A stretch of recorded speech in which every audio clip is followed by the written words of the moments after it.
Hello everyone, আশা করি সকলে ভালো আছেন। আজকে চলে এসেছি উল্টো রথের ব্লগ নিয়ে।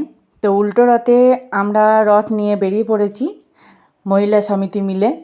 তো এই যে সবাই মিলে আমরা এখন যাচ্ছি, সকলে এখন হাই করে দিচ্ছে। তো তারপরে আমরা বাচ্চা কাচ্চা নিয়ে চললাম, রথের যাত্রা শুরু হয়ে গেছে আমাদের। আগের দিন যে রাস্তা দিয়ে গিয়েছি তার উল্টো রাস্তা দিয়ে আমরা যাচ্ছি উল্টো রথ নিয়ে বাড়িতে। তো মেঘ করেছে এদিকে, জানি না বৃষ্টি হবে কি না।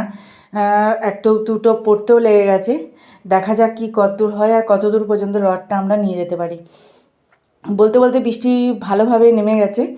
আর এই যে রথ নিয়ে এখন আমরা জগন্নাথ বলরাম সুভদ্রাকে নিয়ে এখন আমরা বসে আছি একটা দোকানে।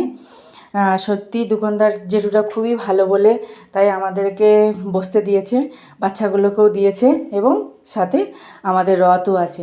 তো আমরা সবাই মিলে এখন বসে আছি, কি করব, বৃষ্টি তো থামছে না, অনেকক্ষণ ধরে আমরা বসে আছি।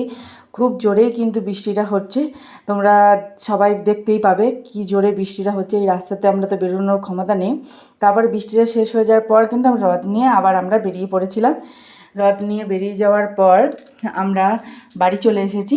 বাড়ি চলে এসে রথের অবস্থা একটু কাহিল হয়ে গেছে, কেননা বৃষ্টি ছাড় তো একটু পেয়েছে, আর তার সঙ্গে রাস্তাতে এসেছি, জল ছিল রাস্তাতে, সেই সময় একটু অসুবিধা হয়েছে। আর এদিকে আমরা রাস্তাতে সেভাবে ছবি তুলতে পারিনি, সেই কারণে একটু বাড়িতে এসে আমরা সবাই মিলে ছবি তোলার ব্যবস্থা নিয়েছি। তাই সবাই মিলে একটু ছবি তুলছি, আর আমি এদিকে একটু সবাইকে দেখিয়ে দিলাম।